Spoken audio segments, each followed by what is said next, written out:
Greetings, my fellow Americans. My name is Marushia Dark, though who I am is of little consequence compared to what I say and do.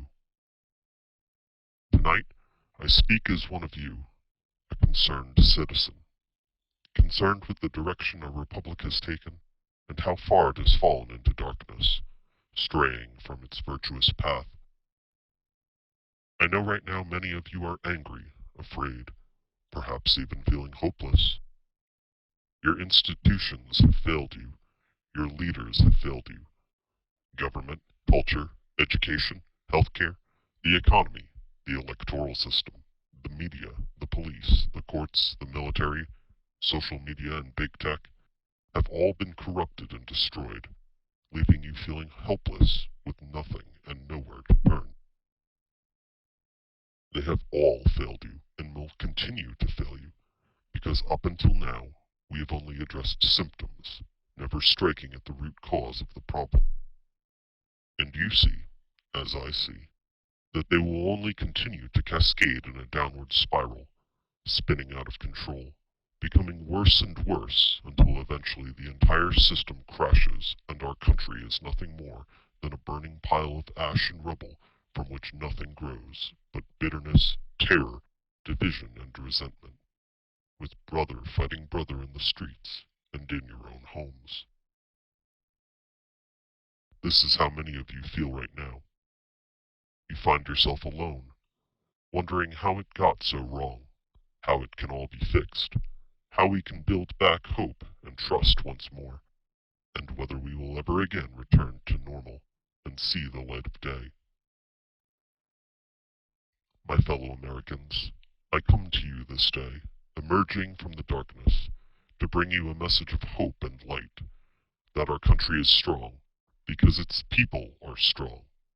Though we have stumbled and fallen along the rocky shore, we have the strength within us to stand back up, to rebuild, to restore, and to make America greater than ever. I understand it might be hard to believe that. Right now, our country is in crisis.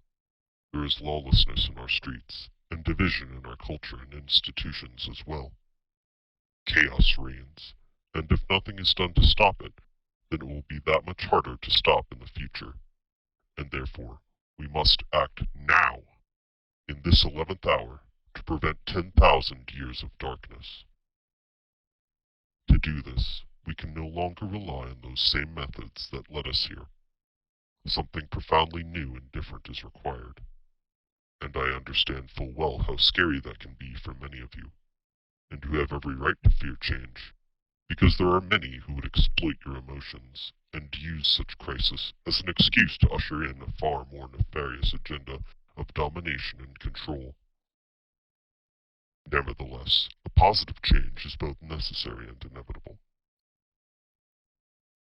Trust is like a precious vase, beautiful yet fragile. Once broken, you might try to fix it, but there will forever be seams, visible cracks, and tarnish.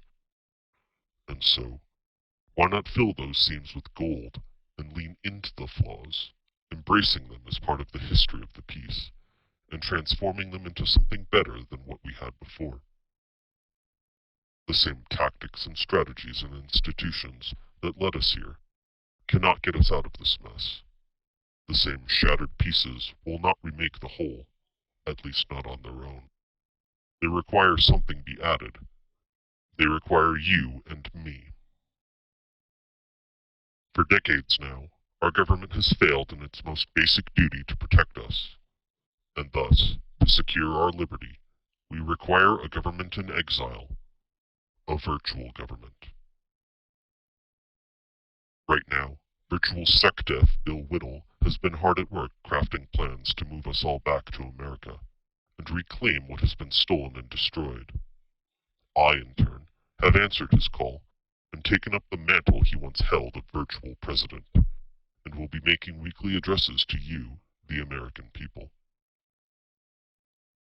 Naturally, you might have 1,000 questions about this, beginning with who the hell do I think I am that I can do this, and by what authority? The answer is that right now, America no longer has a president. A pretender currently sits on the throne, a hollow, vacuous shell, and a puppet for those dark forces behind the curtain, whose names and faces we all know, and have known for decades, but are too afraid to speak of or stand against, lest they turn their considerable power on us and destroy us. With few exceptions, the men and women holding office are merely a farce, a sideshow, placed there by their corporate masters, who hold no love or loyalty towards this country, towards our country. They and the fruits of their endeavors are nothing more than bread and circus, meant to placate and control the masses, herding them into blind obedience, while our rights are stripped away. They were not chosen from among the people, by the will of the people, but through backroom deals and cloak and dagger rituals. And thus, you and I have as much legitimacy to lead this country as any one of them, perhaps even more so. For our republic was born with the noble ideal that greatness can come from anywhere, even the darkest, most forgotten corners. You might ask, why me? What qualifies me specifically? And under normal circumstances, I would say that my eagerness to fill the role is exactly what ought to disqualify me, because I know myself. I know the darkness that lies in my own heart, and I cannot guarantee that I, or anyone else for that matter, has the strength of will to stand alone in the face of those corrupting forces that drive good men and women towards evil. However, I am not alone. I have all of you to help me in this regard. I at least have the humility to recognize the limits of my power. Those limits are whatever you, the American people, decide they are or ought to be. And that is why it doesn't matter who I am, for I am simply here to serve you. You will be what keeps me accountable these next 4 years, and that is your part of the contract. No one can delegate a right or power they themselves do not possess, and thus it is only you, the individual men and women of this country, who can decide what is best for you. This is not a task I want, not a role I desire. Like all of you, I would rather live a quiet, simple life. But these are hard times, and I must answer the call to stand up and be counted, or else face my own shame at having done nothing and allowed evil to flourish. In moments of crises, people naturally look to a leader to bring order. In overwhelming darkness, one cannot help but look towards the light. But that has been our problem all along. We look outside ourselves to find the answer, and my role as virtual president will simply be to turn your gaze around, to have you look inward, for that is where America lies. The light of liberty lies within you, each and every one of you, and that America can never die, so long as there is one solitary heart left to bear it. I know this, even if you don't, because for all the darkness, there is light in me as well, and that light sees and honors the light in you. And like a tiny candle flame standing alone in the darkness, this light can be passed on and grown to become a brilliant bonfire or burning star if enough of us gather together to nurture that flame. Those dying embers that have been quelled and dampened, but not yet gone out completely. For as long as I am able, I shall endeavor to help you find that light and bring it out into the world where it is needed. Our light will shine unto the heavens, and together, with your help, we shall drive back the darkness and seal it away for another 10,000 years. We will learn from our mistakes. We will move with love and peace in our hearts, and anger and hatred towards none. We will reclaim what was stolen and rebuild what was destroyed.